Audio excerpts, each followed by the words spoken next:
Vamos receber agora, com muita alegria, o nosso pastor Eric Nissi.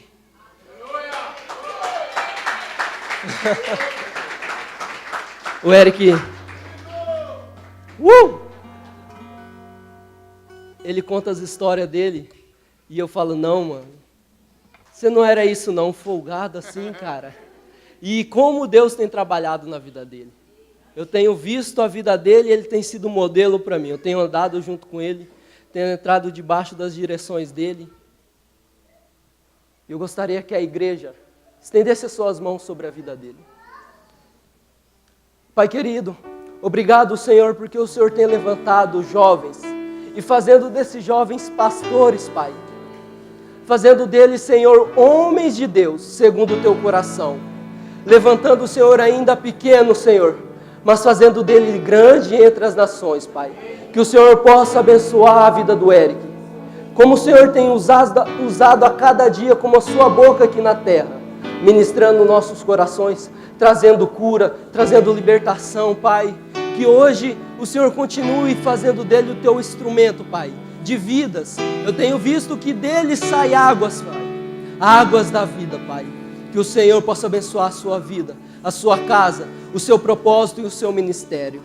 Assim oramos e agradecemos, Pai, no nome de Jesus. Amém? Deixa Deus usar. Amém, igreja. Dá até um...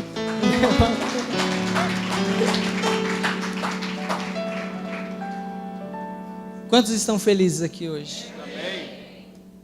E quantos querem algo novo do Senhor para sair daqui, um up? Amém? Então eu gostaria que vocês abrissem rapidinho a Bíblia de vocês. Podem ficar de pé que a gente vai ler de pé para reverenciar a palavra do Eterno. E está lá em Jeremias 1, está dando eco. Jeremias 1, 4 a 8.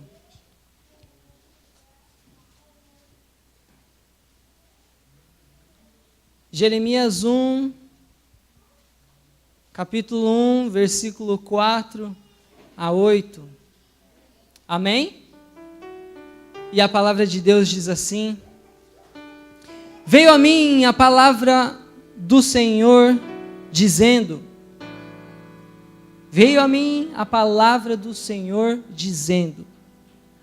antes de formá-lo no ventre eu te escolhi, antes de nascer eu separei e o designei profeta às nações. Mas eu disse, soberano Senhor, mas eu não sei falar, pois ainda sou muito jovem. O Senhor, porém, me disse, não digas que é muito jovem. A todos a quem eu enviar, você irá e dirá tudo o que eu ordenar a você. Não tenha medo deles, pois eu estou com você para protegê-lo, diz o Senhor. Amém? Pai, eu quero te agradecer, Senhor, nessa tarde. E glorificar o teu santo nome, Senhor. Meu Deus, que nesse momento eu diminua e o Senhor cresça, meu Pai. E que a tua palavra, meu Pai, possa vir, meu Pai, como uma transformação em nossas vidas. E o caráter de Cristo possa ser implantado em nós, meu Pai. Para que possamos sair daqui, meu Pai, resplandecendo a tua luz, meu Pai. E onde cada casa que nós entrarmos, meu Pai, nós possamos estabelecer o teu reino. Por isso, meu Pai, eu quero agradecer a Ti e dizer, meu Deus, que todo louvor, toda honra, toda glória e a majestade seja dada a Ti, Jesus, hoje para todos sempre, e todos digam amém. Amém. E uma salva de palmas para Jesus. Podem se assentar.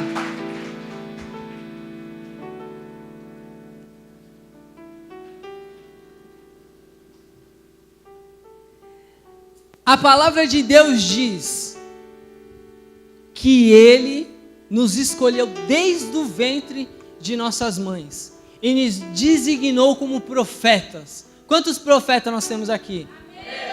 Só tem 2, 3. Quantos profetas nós temos aqui? Olha para o irmão que está do seu lado e fala assim, tu é profeta.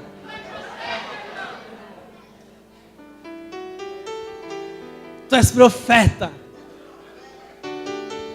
Profeta é aquele que é indignado com as coisas desse mundo. O profeta é aquele que não aceita que o rico sobressaia sobre o pobre e o injusto, ele não aceita. O profeta, ele odeia o divórcio. O profeta, ele trabalha, ele se esforça, ele pega pesado para declarar que Jesus Cristo é o Senhor e para estabelecer o reino de Deus, ou seja, o governo de Deus na terra. O profeta faz isso e Deus está dizendo: eu escolhi você como profeta, eu levantei você como profeta. Isso gera um trabalho, isso gera um esforço, e a gente sabe que diante do esforço vem consigo o resultado, o cansaço. Porque quando a gente trabalha muito para isso, às vezes cansa ou não cansa? Às vezes nós nos sentimos cansados pelo trabalho, pelo esforço. Mas Deus diz: eu te escolhi. Não tenha medos, vá. Porque tudo aquilo que eu falar para você, você vai dizer, você vai estabelecer o reino de Deus aqui na terra. Mas existe 2 tipos de cansaço. E cada tipo de cansaço, ele te leva para um futuro. Existe o cansaço de sofrer. Eu estou cansado de sofrer, eu não aguento mais viver nesse nível, nessa vida, eu não aguento mais. Isso dentro de nós gera uma indignação. E toda indignação gera uma transformação. Exemplo, um dia, diz a palavra de Deus, que se levantou um homem. O povo de Israel estava sofrendo sobre os midianitas. Tudo que eles cultivavam, eles plantavam. Na época da colheita vinham os midianitas, os amalequitas vinham e roubavam tudo. E o povo de Israel começou a ficar cansado daquilo lá. Eu não aguento mais. E eles começaram ali a orar, clamar. E um homem ali, chamado Gideão, começou ali a malhar o trigo. Começou rápido, porque na época eles sofriam, então eles tinham que esconder para que os caras não chegassem e roubassem tudo. E está lá o cara trabalhando arduamente, trabalhando.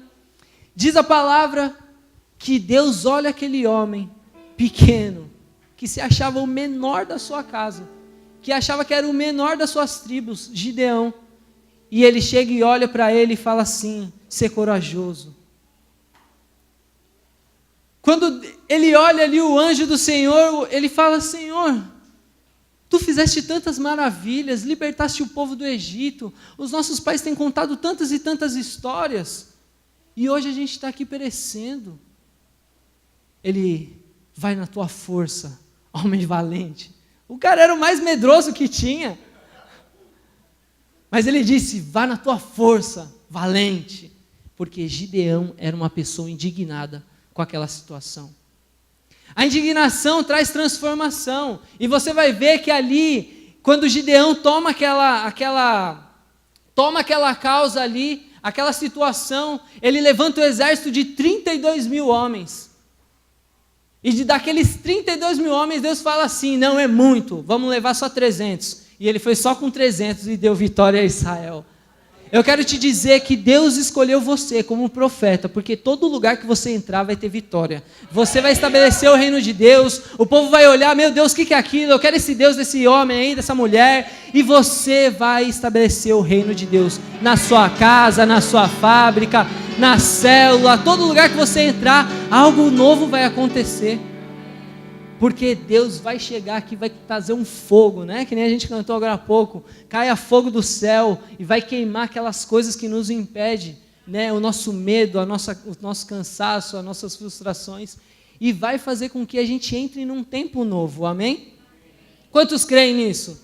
Quantos querem sair daqui avivados aqui? Porque o Espírito Santo está aqui. Eu tenho convicção que no final aqui vai cair uma unção e nós vamos sair daqui enfoguetados. E o mínimo, você será um líder de multidões, líderes de milhares, diga amém! E eu gostaria que vocês abrissem a Bíblia de vocês em 1 Reis 19. 1 Reis 19. Capítulo 1 a 9. 1 Reis 19, capítulo 1 a 9. Amém? Acabe fez saber a Jezabel tudo quanto Elias havia feito e como matava os profetas à espada. Então Jezabel mandou um mensageiro a Elias a dizer-lhe: façam-me os deuses como lhe aprouver, se amanhã a esta hora não fizer eu a tua vida como fizeste a cada um deles. Temendo, pois, Elias levantou-se e, para salvar sua vida, foi e chegou a Berseba, que pertence a Judá, e ali deixou o seu moço. Ele mesmo, porém, se foi ao deserto, caminho de um dia, e veio e se assentou debaixo de um zimbro, um arbusto, e pediu para si a morte, e disse: basta, toma agora, ó Senhor, a minha alma, pois não sou melhor do que os meus pais. Deitou-se e dormiu debaixo do zimbro. Eis que o anjo o tocou e lhe disse: levanta-te e come. Olhou, ele viu, junto à cabeceira, um pão cozido sobre pedras em brasa e uma botija de água. Comeu, bebeu e tornou a dormir. Voltou segunda vez o anjo do Senhor, tocou-lhe e lhe disse: levanta-te e come, que o caminho te será sobremodo longo. Levantou-se, pois, comeu e bebeu, e com a força daquela comida caminhou 40 dias e 40 noites até Horebe, o monte de Deus. Ali entrou numa caverna, onde passou a noite, e eis que veio a palavra do Senhor e lhe disse: que fazes aqui, Elias? Olha para o irmão que está do seu lado e fala assim: que fazes aqui? E fala o nome da pessoa. Amém? Quero dizer que hoje nós vamos sair das nossas cavernas e nós vamos entrar no sobrenatural de Deus, amém? A Bíblia diz que um dia se levanta um rei. O nome desse rei era Acabe. Diz que Acabe, até os dias dele, ele foi o pior rei que houve sobre Israel. Pense num cara ruim. Agora pense num cara pior ainda. Era Acabe. Acabe era assim, era um cara maligno, idólatra. E a Bíblia diz que ele começou a adorar um Deus chamado Baal. Deus Baal, o povo acreditava que ele era o Deus da fertilidade, o Deus da agricultura, né, dos climas. E quando eles iam adorar o Deus Baal, era tudo aquela dança sensual e tal. Esse era Baal, na qual o rei Acabe começou a adorar. E de quebra ainda, ele vai e se casa com uma mulher que era a própria imagem do cão, chamada Jezabel. O nome Jezabel significa Baal exalta. E aquela mulher era tão ruim, mas tão ruim, que ela começava a impor as coisas. E pense num cara mole, aquela mulher com aquela, como que eu posso dizer? Uma mulher que autoritária, uma mulher que quer mandar em tudo. Essa era Jezabel. E ela começa ali a confrontar. Você vai ver que aquele espírito maligno, ela tinha dois objetivos: um, matar a família; segundo, destruir o ministério.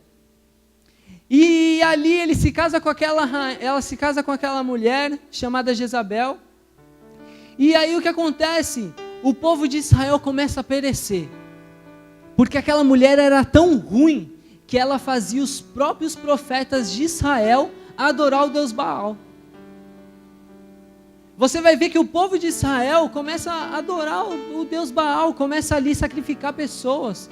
Na época de seca, o que eles faziam? Eles pegavam e sacrificavam pessoas. Porque falava assim: o Deus Baal está bravo, agora a gente tem que sacrificar alguém. Vamos escolher, vem aqui. Escolhia o povo e sacrificava, porque eles achavam que aí o Deus ia ficar calminho com eles. E o povo de Israel começou a viver aquele governo maligno.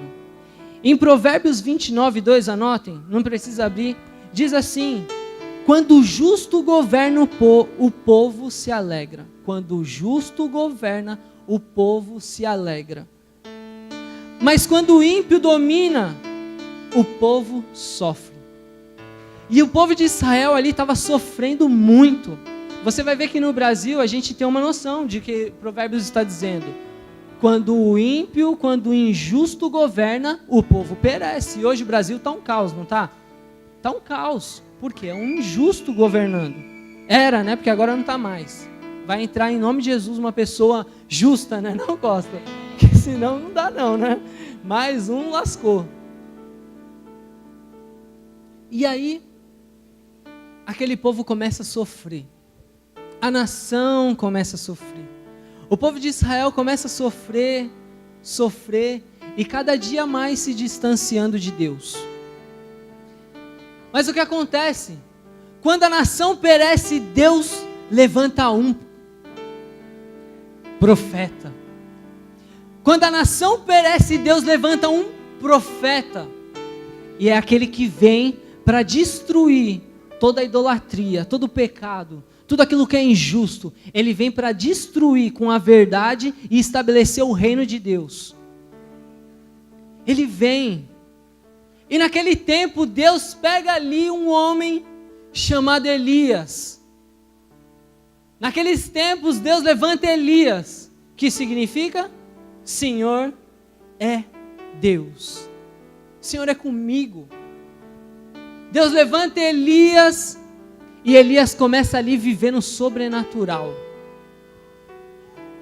A Bíblia diz que quando o povo já estava perecendo, todo mundo perdido, veio a ira do Senhor, e Deus pega ali Elias e fala assim: Elias, vai até Acabe e diz para ele que agora vai vir uma seca, não vai cair orvalho, não vai cair chuva, não vai cair nada. E Elias pega ali, sai, vai de frente ali com o rei Acabe e diz assim: Acabe, eis, escute a palavra do Senhor, porque agora não vai mais cair orvalho, não vai cair mais chuva, não vai cair mais nada. Nós vamos entrar num tempo de seca, e você vai ver que Deus é Deus. E ao comando do Senhor, Elias foge. Ao comando de quem? Do Senhor. Elias foge daquele lugar e vai para frente de um riacho ali, onde Deus falou: fique na frente desse riacho, Quiriate, e eu vou mandar um corvo alimentar você. Ele vai trazer pão, ele vai trazer carne, não precisa se preocupar, que eu vou enviar alimento para você. E Elias vai, passa ali um tempo, né? Ele começa a comer, os corvos traziam comida para ele. Imagina só o passarinho trazer comida, assim, um bifinho prontinho só, do lado de um pãozinho. Era assim com Elias, né? Você vai ver que o Elias era alimentado pelo próprio Senhor. E aí aquele rio foi se secando, conforme a seca, porque não chovia, né? E o rio foi se secando até que se secou completamente. E Deus chega e fala assim: Elias, agora pega e vai lá para Serepta, onde tem uma viúva, e eu vou fazer com que ela te dê comida. E Elias vai, começa a caminhar e tal, e quando ele chega naquele lugar, ele encontra uma mulher. Quando Elias vê aquela mulher, ele vai e pede um pouquinho de água, e aquela mulher toda feliz vai lá buscar um copo de água para Elias. E quando aquela mulher está indo, Elias fala: oh, por favor, traz também um pouquinho de pão para mim.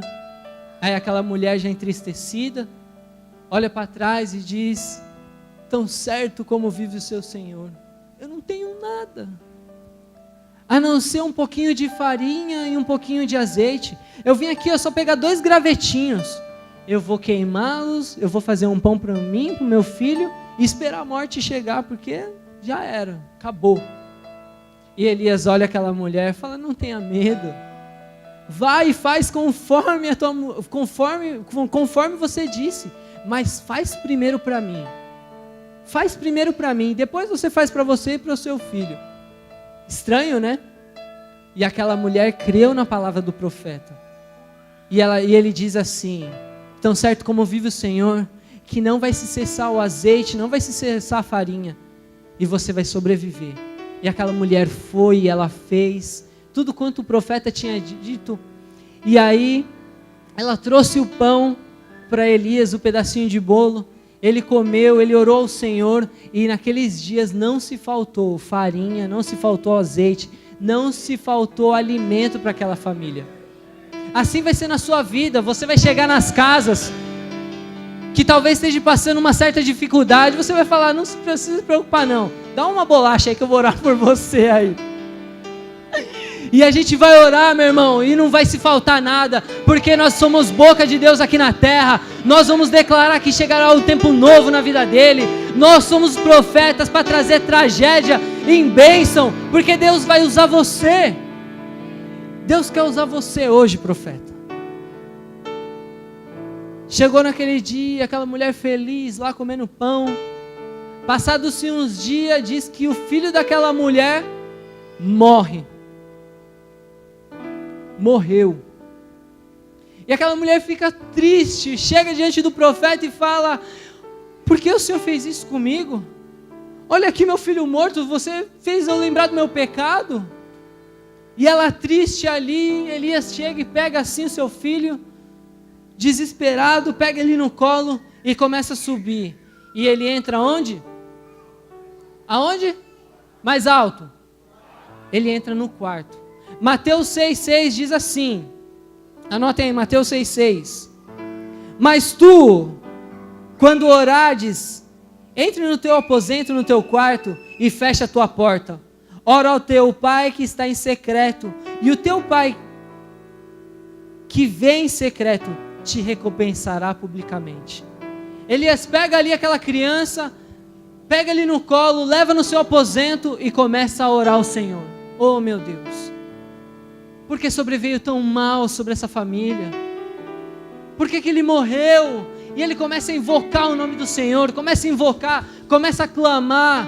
Ele deita em cima da criança, ele levanta, começa a orar de novo, aí deita de novo, levanta, ora, deita de novo, começa a clamar, e Deus vê aquele profeta.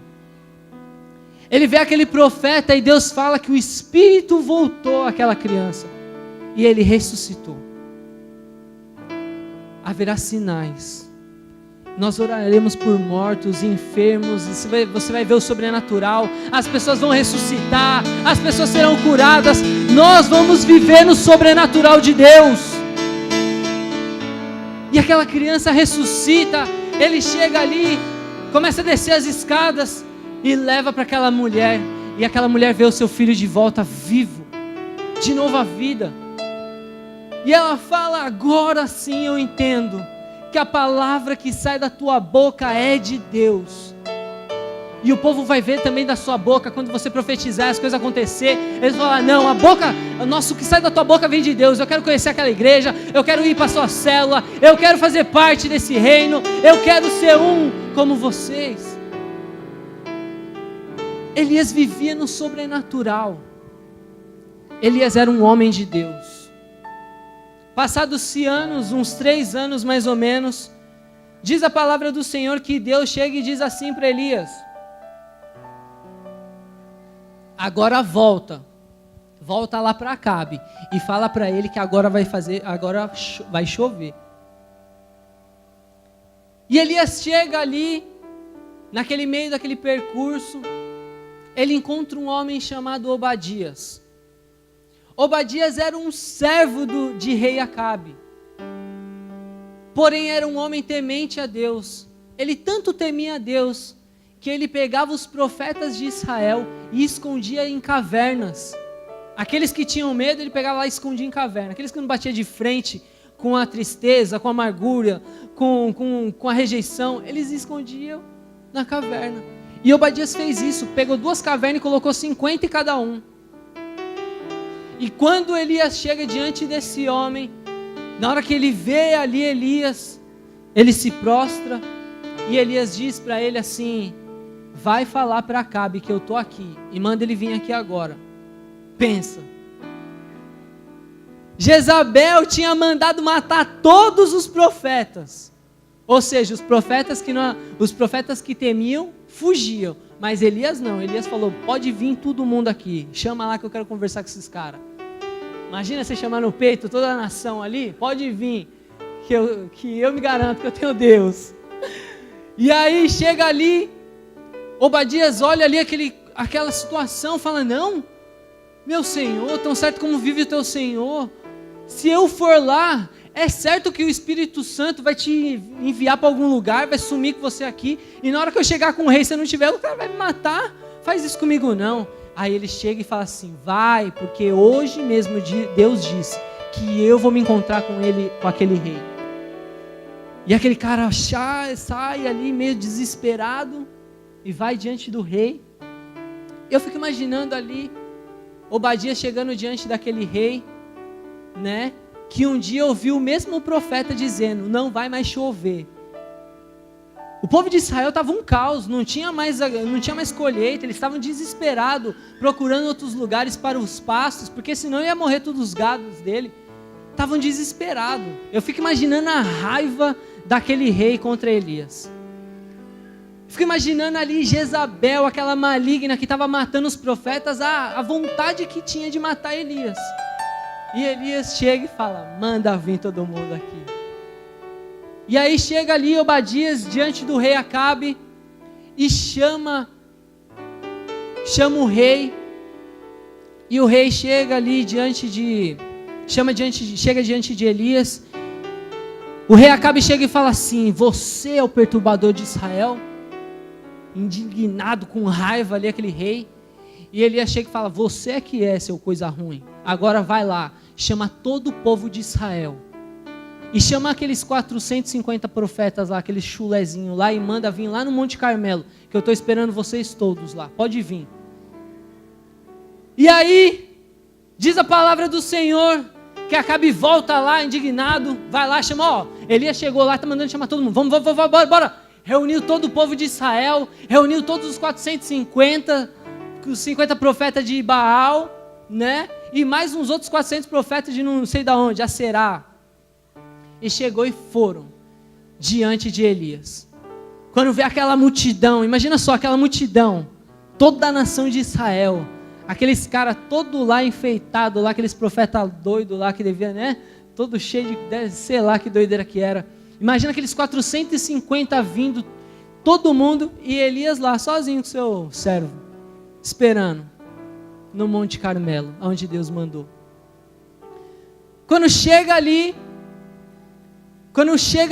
aquela multidão para ali de frente de Elias, a Bíblia diz que Elias se direciona diante do povo de Israel e fala, por que vocês oscilam nos seus corações?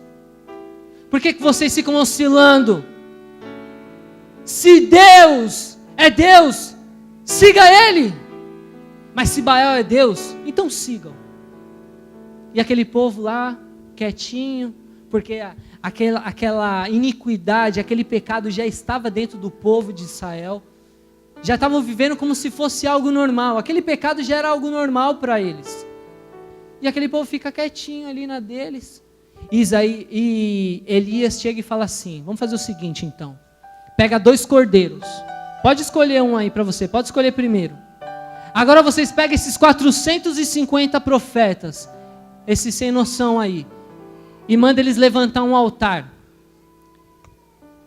Pede para eles colocarem a madeira, picota o cordeiro, coloca aí em cima dele, mas não coloquem fogo. Não coloquem fogo. Depois eu vou vir aqui, vou levantar o altar, eu vou colocar madeira, vou colocar o cordeiro, e eu também não vou colocar fogo. E nós oraremos ao nosso Senhor. Eu vou orar ao meu Deus, Deus de Israel, e vocês oram ao Deus de Baal. Vocês 450, pode orar todo mundo junto. Tô nem aí, eu vou orar sozinho.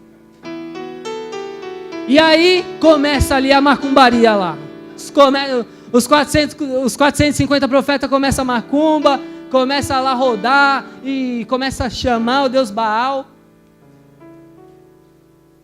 dizendo, Deus Baal, taca fogo nesse altar, taca fogo, e todo mundo lá gritando, e Elias lá encostado de boa, só olhando lá, a macumbaria toda lá, só zoando, só esperando, olhando. E aí Elias ria, mas é muito tolo mesmo esse povo, deixa esses caras aí pau quebrar. Desde manhã, até a tarde, na hora do almoço. Elias rindo, e começa a gritar: ei! Começa a gritar mais alto aí. Ele é Deus, deve estar ocupado, deve estar fazendo alguma coisa, deve estar fazendo os seus afazeres. Começa a gritar mais. Ou talvez esteja dormindo, né? Você tem que acordar ele. Grita mais. E o povo gritava mais. E Elias ria. Ria. E aquele povo começava a gritar. Baal, manda fogo. E o negócio não funcionava. Eles pegaram as facas e começaram a se cortar lá, de quebra. Bate a cabeça no chão, começa a se cortar. Só o sangue caindo no chão, em cima do holocausto e nada. Em cima do sacrifício. E eles começam a rir. Elias começa a rir. E aqueles profetas indignados, já cansados, quase sem voz, já gritando. Eu imagino ali a tardezinha meio que caindo. O sol já se pondo. E os caras já cansados. E Elias só rindo, olhando ali. E eu fico imaginando ali, num tempinho ali, onde o sol já estava meio que se pondo, né? Eu imagino, né? Não vi. Mas eu imagino ali naquela tardezinha, sabe, Costa? Sol se pondo, e Elias se levanta, fala: dá licença. Povo de Israel, vem aqui agora, aqui perto, ó, desse holocausto aqui. E ele ele começa a levantar o altar. A primeira coisa, ele levanta 12 pedras, que representa as 12 tribos de Israel. 12 quer dizer governo. E eu quero te dizer que você é o governo estabelecido aqui na terra. Tu és o governo de Deus. E ali ele levanta 12 pedras, levantando um altar, restaurando o altar de Deus. Ele começa a colocar as madeiras, corta ali o cordeiro, coloca o cordeiro ali dentro, ali em cima do altar. Mas Elias fica olhando, fala: caramba, essa madeira ficou o dia inteiro no sol, né? Se acontecer alguma coisa, os caras vão falar que, sei lá, né? Era muito tempo no sol, já estava esquentando. Não, faz o seguinte: pega essas talhas aí, taca água aqui nesse negócio aqui, ó. E aí vai lá, os servos ali começam a tacar água. Elias faz um buraco em volta daquele altar, bem fundo. E os caras começam a tacar água. Na hora que taca a água uma vez, Elias olha. Não, ainda tem madeira que está seca. Pega ali, por favor, taca mais água aqui, ó. E os caras vêm tacando mais água.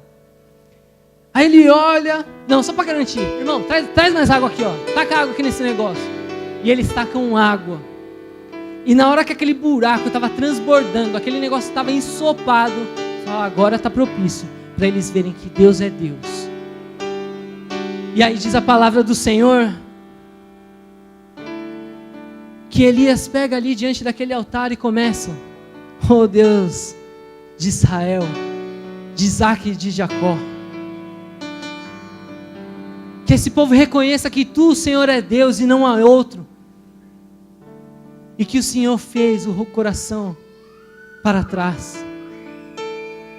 Elias olha para o alto: Senhor, responde-me, Senhor, responde-me.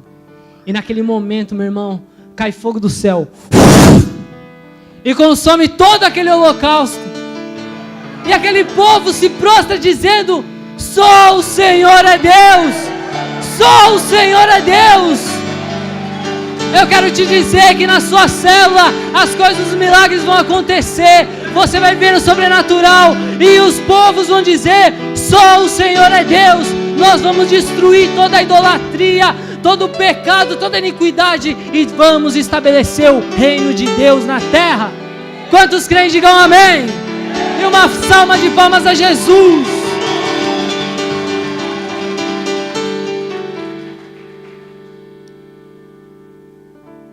E aí, para pensar, né? Eu fico imaginando, Elias era muito homem de Deus. Pensa, mano, ele tinha muito de Deus. Ele vivia vários milagres. Olha quantos milagres. O cara ora multiplica o pão, ora ressuscita a criança, ora manda, para de chover. Na hora que ele fala, agora vai chover, e chove. Manda cair fogo do céu, cai fogo do céu. Era homem de Deus, sim ou não? Era homem de Deus. Imagina só. Imagina, Wilson, você ali de frente de um povo aqui do Japão, cara. Faz um holocausto, alguma coisa. Você começa a invocar o nome do Senhor e o Senhor manda um Hadouken lá do céu lá. E queima tudo os negócios lá. Pensa que coisa de louco, meu irmão. Deus mandando um Hadouken do céu na cara do capeta. Toma essa então, para vocês verem que Deus é Deus, meu irmão. Assim foi a vida de Elias, cara. Elias vivia nesse sobrenatural. Mas diz a palavra que quando terminou ali, que o povo de Israel voltou a adorar o Deus de Israel, Elias dá um comando: agora pega todos esses 450 e vamos levar ali porque vai morrer todo mundo. E ele elimina o pecado. Ele executou todos os 400 profetas de Baal. O rei Acabe olhando ali, todo doido, saiu correndo, foi contar para sua mãe, para sua esposa. E saiu contando ali para a esposa, falando: olha só, Elias, você não sabe o que Elias fez? Ele mandou cair fogo do céu, caiu tudo fogo do céu, os profetas do seu pai, ele mandou matar tudo. E aquela endemoniada, aquela Jezabel cheia do cão, chega e fala assim: mas faça de mim os deuses o que quiser. Se nesse mesmo horário, amanhã, eu não fazer com Elias o que ele fez com todos esses profetas. E mandou um mensageiro avisar Elias. E aquele mensageiro vai até Elias. E quando a mensagem chega até Elias, diz a palavra do Senhor que ele temeu. Que é a passagem que a gente acabou de ler. Elias teve medo.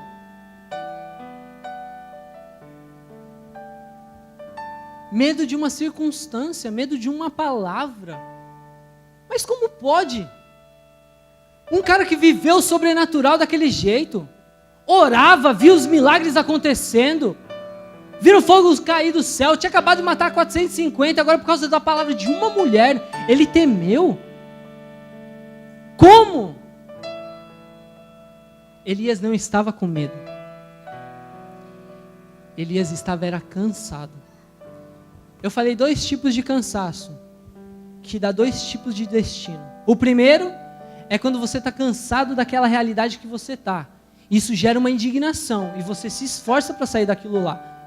A segunda é quando você está cansado de lutar. Quando você está cansado, quando a sua casa parece que não está mudando, não está tendo resultado. Quando você está cansado daquela sua fábrica, você achando que seu salário está injusto e você está falando assim: não vai acontecer nada. E você começa a se acomodar e viver a sua vontade. Quando você está cansado de lutar, nada vai acontecer na sua vida. Ei, profeta, acorda!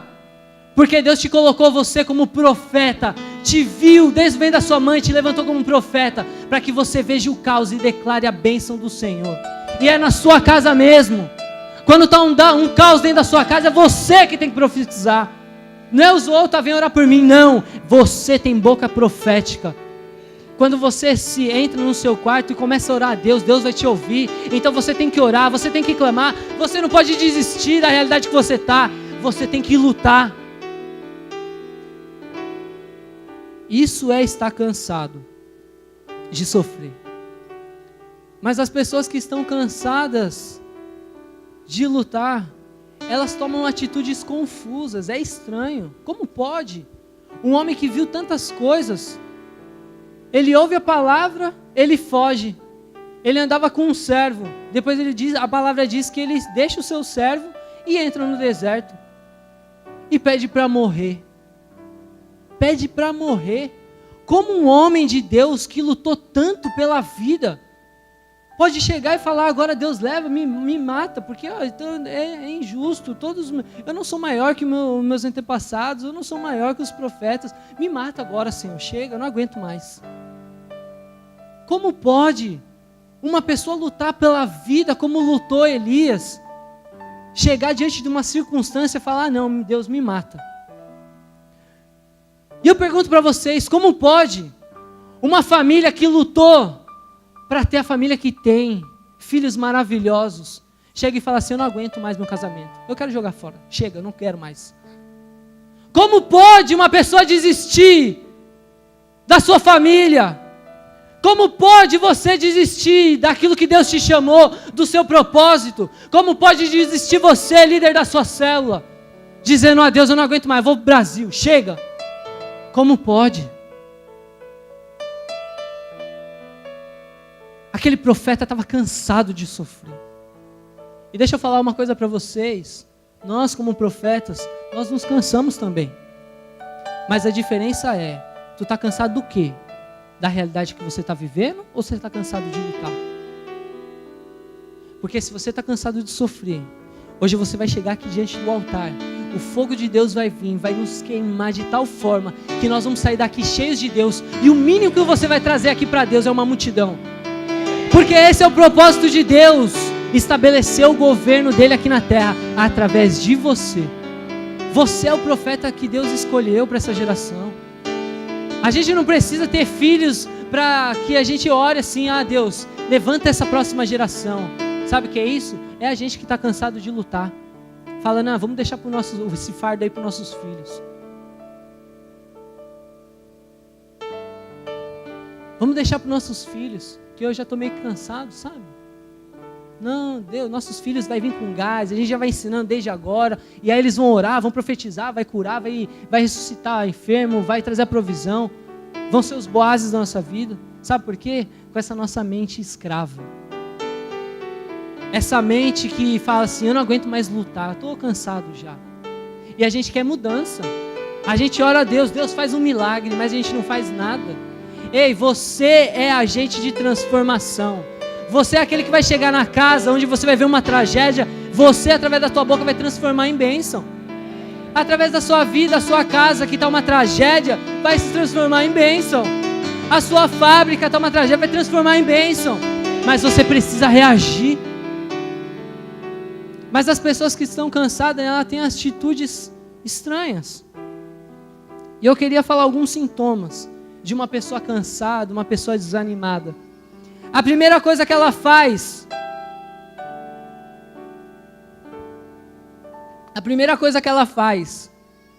se isolar.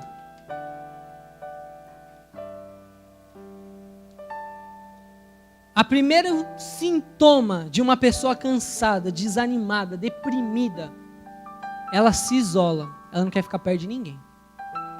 Versículo 3 e 4.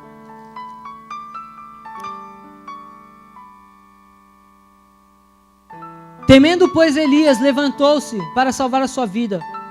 Chegou a Berseba, que pertence a Judá, e ali deixou o seu servo, seu moço. Ele estava sozinho, sim ou não? Não. Mas ele foi e deixou. E ele mesmo, porém, foi-se ao deserto. O primeiro sintoma de uma pessoa desanimada é se isolar. Se você vê uma pessoa se isolando, quer ficar sozinha, pode ter certeza, ela está desanimada, está cansada. Não aguenta mais a realidade que está. O problema é que essas pessoas que se isolam, elas já estão cansadas de lutar. E não de mudar a realidade na qual está vivendo. A Bíblia diz, em Eclesiastes 4:9, é melhor serem dois do que um, porque tem melhor paga do seu trabalho, porque se um cair, o outro levanta o seu companheiro. Mas aí o que estiver só, pois caindo, não haverá outro que o levante.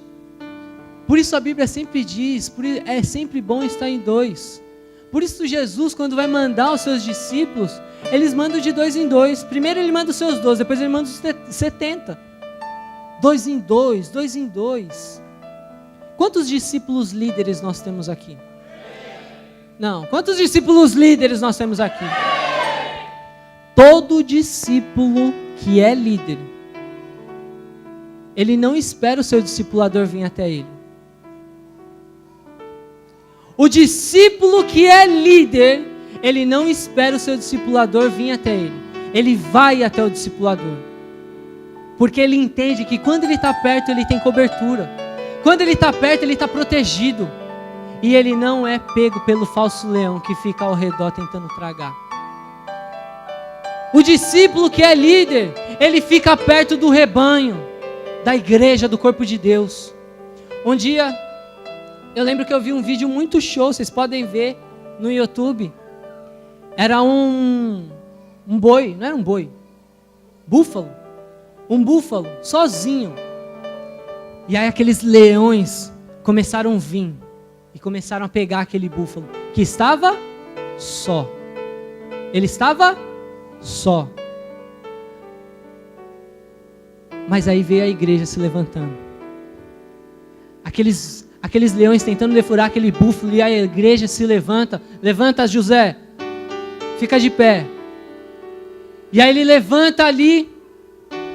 Aqueles búfalos vê ali aquele búfalo sofrendo, e eles vêm, a igreja vem e salva ele.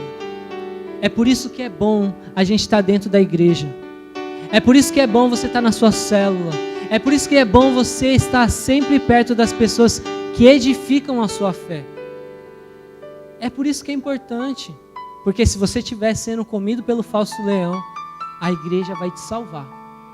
O problema é quando você está tão distante que a gente nem sabe onde tu está. E aí não dá para ver, meu irmão. Até os búfalos chegar, até a gente chegar, está morto. Por isso, o discípulo que é líder fica perto do discipulador. Ah, mas eu não acho certo. Então você vai ver ali, vai vendo mais para frente, Elias e Eliseu. O discipulador fala, eu vou para lá. Eliseu chega e fala assim, não, eu vou junto. Não precisa ir, não, eu vou junto. Então certo quando vive o Senhor, pode fazer o que for, eu vou junto. E vai. E ele vai fazendo e vai junto. E Eliseu recebe a porção dobrada. Ou seja, quando você está perto do seu discipulador, você vai receber a unção dobrada. Você vai receber a unção dobrada de conquista, de colheita, de multiplicação, prosperidade. Você vai receber. Mas nós temos que estar perto. Então não espera o discipulador vir perto, não. Vai até ele. Vai até ele, amém? Está passando por dificuldade? Vai até o discipulador e fala, ora por mim, põe a mão na cabeça e ora agora. Orem. Porque aí você vai recebendo mais unção. Quanto mais perto, mais unção. E a gente vai conseguindo alcançar novas geografias e estabelecendo o reino de Deus na terra. Amém? A segunda coisa. Versículos 5 e 6. Qual é o segundo sintoma? Quero que vocês olhem e digam para mim.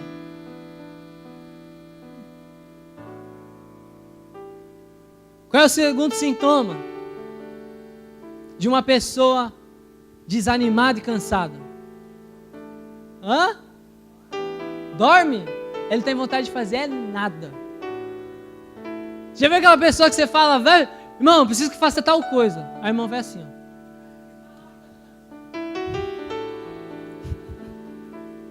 Tem, né? A gente olha lá, vai falar, irmão, a gente tem que fazer isso, tem que fazer aquilo, tem que ir lá, tem que fazer o mucado do irmão. A pessoa dorme 10 horas, acorda, come, ai, preciso dormir, estou cansado. É o quê? É desânimo. É uma pessoa que está cansada, desanimada da vida já. Mas eu quero te dizer que hoje vai vir um up do Senhor. Vai vir um fogo que vai queimar e a gente vai sair daqui pulando. Amém? E é cansado. A Bíblia diz, em Provérbios 17, 22, anotem. Diz assim: o coração alegre é como um bom remédio, mas o espírito abatido seca até os ossos. Ai, eu estou cansado, eu preciso de um remédio. Nada, meu irmão, vai fazer as coisas. Por isso que quando o discipulador te dá um serviço, se alegre, meu irmão, porque você vai renovando as suas forças, você vai sendo cheio de Deus, você vai entrar num tempo novo, amém? Então lembre-se, começou a se isolar, não tem vontade de fazer nada, aí tem. Essa pessoa está desanimada, ela precisa de ajuda. Ela precisa de Jesus, ela precisa que você ore por ela. Amém, igreja? E o terceiro sintoma? Versículo 9. Qual é o terceiro sintoma? Diz e olha aí para mim. Perdão, olha e diz aí para mim, né? Não é o contrário. É o quê? Entrou na caverna? Mais fácil, foi se esconder. Já viu aquelas pessoas que você vai, procura, tenta achar e não acha em nenhum lugar? Desliga celular, não quer falar com ninguém, se esconde. Se esconde. Se esconde. Sintomas de uma pessoa desanimada e cansada. Toda pessoa que você procura e você não consegue, viu, Angel? Não consegue falar com ela, está desanimada já. A irmã sabe o que é isso, porque ela fica procurando toda vez lá, né? E ela não consegue, mas é sintomas de uma pessoa que já está desanimada da vida já está cansada de lutar, já está desanimado. Mas sabe o que eu acho tão interessante? E eu queria que vocês abrissem a Bíblia de vocês agora.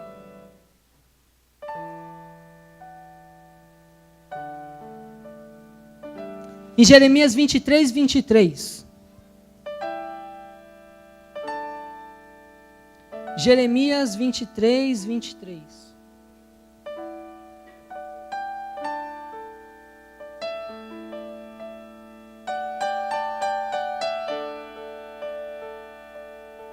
Amém? A palavra de Deus diz assim: porventura sou eu Deus de perto? Diz o Senhor, e não também Deus de longe? Esconder-se-ia alguém em esconderijos, de modo que eu não veja? Tem algum lugar que você pode se esconder que Deus não vai te ver? Sim ou não? Não. E quem encontra Elias na caverna? Deus. E muitas das vezes nós nos sentimos assim, cansados, sobrecarregados. A gente se esconde, a gente se isola, não quer atender ninguém. E a gente entra dentro das nossas cavernas. Muitas das vezes a caverna para você, o seu esconderijo pode ser na fábrica. Você prefere ficar mais na fábrica do que dentro da igreja, do que dentro da sua casa. Talvez a sua caverna pode ser dentro de uma academia. Talvez a sua caverna pode ser qualquer outro lugar. Um dia eu me encontrei desse jeito. Eu saía da fábrica e a minha caverna era um parque que tinha perto da fábrica. E muitas das vezes eu chorava naquele parque. Falava, Deus, eu não aguento mais. Não é possível, eu não consigo fazer as coisas, eu não desago, a célula não vai para frente, nossa, meu casamento não está legal, não está acontecendo alguma coisa, as minhas finanças estão uma tragédia. E eu chorava, e eu só queria ficar naquele parque. Passava horas, algumas horas, tentava ouvir uma música, um louvor, nada. Até que o dia Deus me deu essa palavra.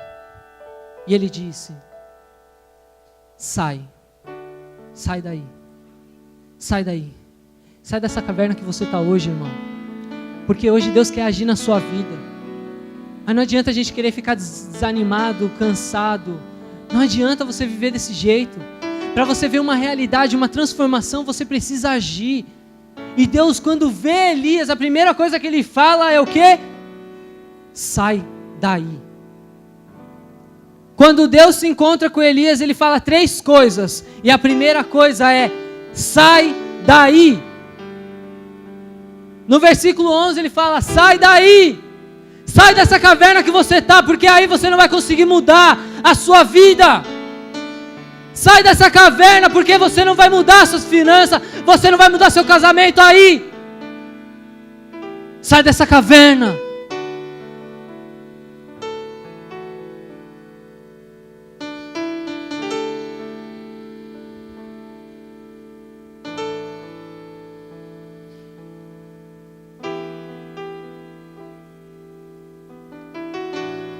Quando Jezabel manda matar os profetas de Israel, eles fugiram para onde? Para onde que eles fugiram? Caverna. Caverna não é lugar de profeta. Caverna, esconderijo, não é lugar de homem e mulher de Deus. Não é. Caverna é lugar de medo, de refúgio, de cansaço, de desânimo. E esse lugar não foi feito para você, que é profeta escolhido desde o ventre da sua mãe. Para onde que é o seu lugar? Qual é o segundo comando que Deus dá para Elias? No versículo 11 mesmo. Aonde que ele manda Elias ir? Monte. Monte sim, é lugar de Deus. Você vai ver que quando os Deus queriam falar com os profetas, eles mandavam ele para onde? Monte. Eu quero te dizer que você está no maior monte de Hamamatsu. Você está no lugar certo, profeta. É por isso que aqui hoje vai derramar uma unção e nós vamos sair daqui, vamos mudar a realidade no nosso casamento, nas nossas finanças, na nossa fábrica, na nossa célula, em todo lugar, porque você é profeta e está no lugar certo. Monte de Deus, monte. Ah, Eric, quer dizer que agora toda vez que eu estou cansado, que eu estou sobrecarregado, eu tenho que vir para o Peniel? Também, tem que vir. Mas Peniel, você vai vir no domingo. Você tem que ir para o monte todos os dias. Porque monte fala de lugar de oração, lugar de presença de Deus. Mateus 6,6 diz que quando você entrar no seu quarto, que não vai ser a sua caverna mais, amém? Vai ser agora lugar de oração. Você vai se trancar naquele lugar e vai começar a orar. E você vai começar a declarar palavras de bênção na sua vida, palavras de bênção na sua direção, e você vai mudar a realidade. Porque o profeta é aquele que declara a bênção e acredita naquilo que tem. Às vezes a gente recebe o nosso salário, olha, puxa, não vai dar para nada, cara. Pronto, tu é profeta, não vai dar mesmo. Acorda sem noção. Tu tem que falar, nossa, isso aqui vai dar muita coisa, Deus vai prover, eu vou ajudar ainda muitas pessoas, porque é melhor dar do que receber. Toma aí, irmão, vai lá, faz a compra lá para você lá. Tô nem aí, porque Deus vai trazer a provisão. E vem. Vem porque já aconteceu comigo já. Deus provém. Monte é lugar de oração. Você deve estar sempre no monte do Senhor, sempre em tempo de comunhão com Deus. Você deve ter comunhão com Deus. Como eu vou fazer isso? Ore. Como eu vou fazer isso? Busque seu discipulador se está tendo dificuldade. Ele vai te auxiliar. Vem para a igreja, não deixe de vir no culto, não deixe de vir na célula, porque esse é o monte do Eterno, onde você vai renovar suas forças e você vai sair como um tiro. Amém? Me dá um modelo então, Eric, para falar que está na Bíblia. Um dia diz que um homem, para mim o mais lindo de todos os homens que está na Bíblia, ele sente ali uma aflição, ele chega e chama os seus discípulos ali para uma reunião, ele faz uma ceia, e ele começa a falar tudo o que ia acontecer com ele. Olha, eu vou sofrer, vão me matar, vou ser crucificado, eu vou sofrer muito. Diz que Jesus, que é o meu modelo, é o homem modelo, Jesus pega ali, afligido, ele pega e faz o quê? Chama 3 pessoas. Ele foi sozinho? Na sua aflição, no seu cansaço, ele foi sozinho? Ele chamou quem? Que representava a igreja. Ele vai para a igreja, ele chama a igreja, fala, vamos comigo ali orar pelaquela causa, porque eu tô com medo. Na verdade eu não queria não, mas eu preciso orar. E ele chega ali, chama os seus discípulos e vai para onde? Monte. Ele vai para onde? Monte. Ele vai para onde? Monte, que era lugar de oração. Era lugar de ele ter comunhão com Deus. Ele pega 3 discípulos e fala, Pedro, João, Tiago, vamos comigo. Vamos para o monte lá, que eu preciso orar. Eu preciso ter um tempo com Deus, porque eu estou aflito. Meu coração eu estou com medo. E você vai ver que Deus, Jesus Cristo, começa ali um tempo de oração, começa a orar a Deus e fala assim, agora é chegada a hora. E ele vai de encontro. Os soldados vindo tudo armado, com porrete, com espada, ele vai para frente mesmo. O que vocês querem? Estou procurando Jesus, sou eu, pode levar. O cansaço e o medo já não estava mais sobre ele. Porque ele já estava bem consolidado, porque o Espírito Santo veio sobre ele naquele monte e falou, eis que agora eu estou contigo, vai, porque há uma multidão que vai ser salva. E por causa desse modelo que é Jesus, hoje eu e você está aqui. O modelo, o verdadeiro modelo, que não andava sozinho, andava com a igreja, aquele que não se isolava, aquele no momento de dificuldade ele orava, aquele que queria tomar uma decisão, ele orava. Toda vez que Jesus queria algo, ele orava, ele subia ao monte. Por isso profeta, porque Jesus ele foi um profeta. Por isso profeta, teu lugar não é para ficar sozinho, teu lugar é lugar de monte, teu lugar é na igreja, junto com os irmãos, como um corpo de Cristo. Amém? E a última coisa,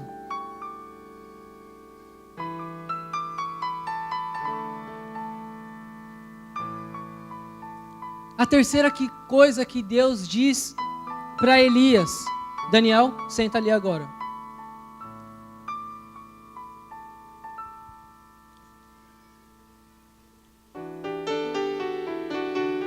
Está lá no versículo 16, eu gostaria que vocês olhassem e falassem para mim. Qual foi a última coisa que Deus falou para ele? Versículo 16.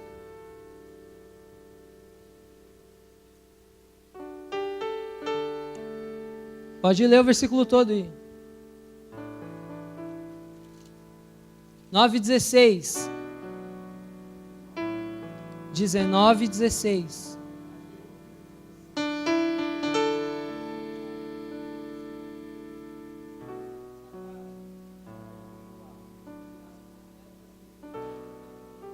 Qual foi o último comando que Deus deu para Elias?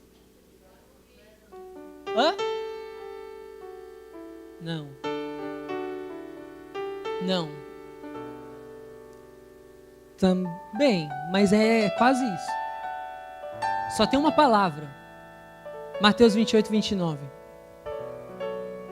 28. É o quê? Ide e fazei discípulos. A última coisa que Deus chega e diz para Elias: vai e unge Eliseu. Unge Eliseu no seu lugar. Vai lá e faz discípulos. Vai lá e faça discípulos. Vai e faça discípulos, Elias. E Elias sai daquele local. E ele vai e levanta Eliseu no seu lugar. Ei, lugar de profeta não é longe da igreja, não é lugar escondido, mas é dentro da igreja fazendo discípulos. Você é profeta do Senhor, e tudo que Deus quer é que você vá e levante discípulos.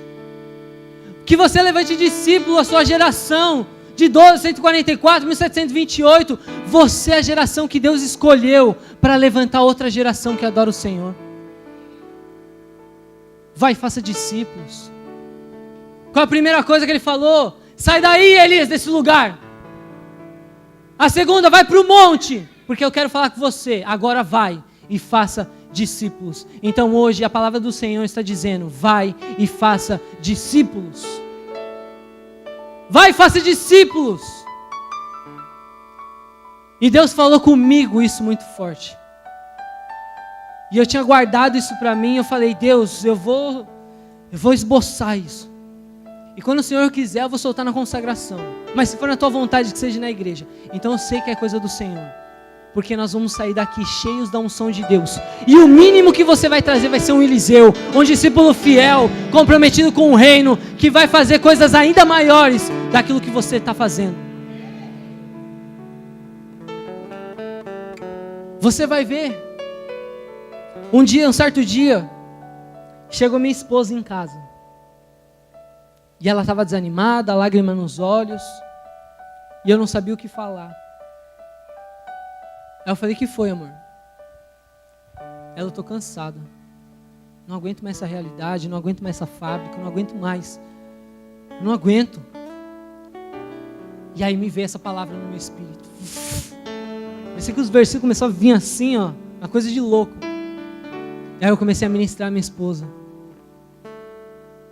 Comecei a falar todas as coisas. Os sintomas de uma pessoa cansada, desanimada. E já estava sendo o que a minha esposa estava vivendo. Falei: Sinara, e hoje Deus está te dizendo: sai dessa caverna, menina. Sai dessa caverna porque você é profeta. Sai dessa caverna, Sinara, porque esse lugar não é para você. Vai orar a Deus, porque Ele vai te dar resposta. E outra, vai fazer discípulo para você ver como você vai se alegrar. Passado-se um tempo, liga uma irmã para ela: pastora. Ela não era pastora, acho que na época. Irmã, você pode ir comigo ali numa casa? Tem uma pessoa que precisa ouvir de Jesus. Vamos lá comigo? E ela foi. E as irmãs foram juntas. A senhora foi junto com a irmã, que era a Dani. E elas foram lá, começaram a ministrar a palavra, e no final o marido que não conhecia Jesus aceitou Jesus. Aceitou Jesus. Vamos dar uma salva de palmas, porque aceitou uma vida, meu Deus. Era uma vida ganha para Jesus. Essa daqui, a minha esposa, que saiu assim, tristinha, voltou. Nossa, amor, você não tem noção. O cara ali, ó, tava ali no quarto ouvindo, depois ali ficou eu e a Dani, a gente orou, aceitou Jesus. Eu olhando para ela, comecei a rir. Falei, aí ela olhou para mim, que foi?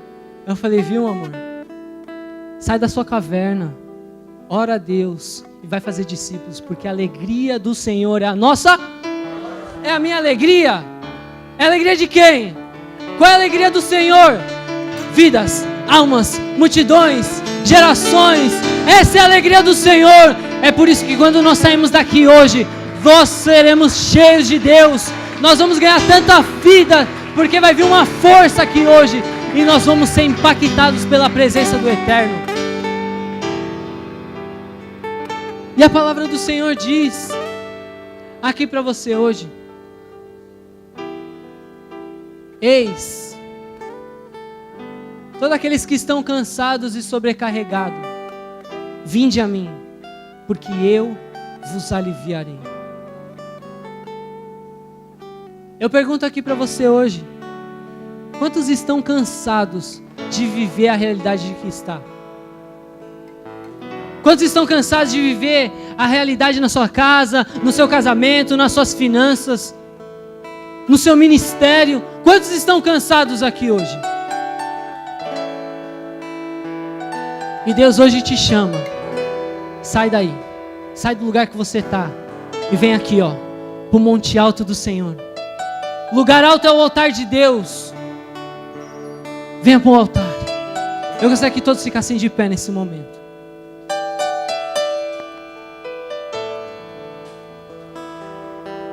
Muitas das vezes nós nos encontramos cansados. E eu quero te dizer, o nosso Salvador está aqui. Ele vai nos salvar. Jesus Cristo morreu na cruz do Calvário, para que todo aquele que perece venha ter vida eterna. Talvez você se encontre hoje desanimado, cansado. Talvez você não aceite mais o jeito que você está vivendo aqui no Japão, no seu casamento, nas suas finanças. Só que muitas das vezes você cansou de lutar. Eu quero te dizer que hoje Deus vai te dar força, e a unção do Senhor está aqui neste altar. Você vai sair do seu lugar agora. Você que quer sair, que você quer entrar num tempo novo, eu digo para você, a palavra do Senhor diz: ei, sai daí do seu lugar e vem para o monte. Você que está cansado, sobrecarregado, saia do seu lugar e venha para o altar de Deus e diga a Deus, diga a Ele: Deus, eu quero mudar minhas circunstâncias, eu não quero mais viver essa realidade, meu Deus. Hoje o fogo do Senhor vai vir sobre este altar e consumirá toda a nossa dor, toda a nossa tristeza, todo o nosso cansaço.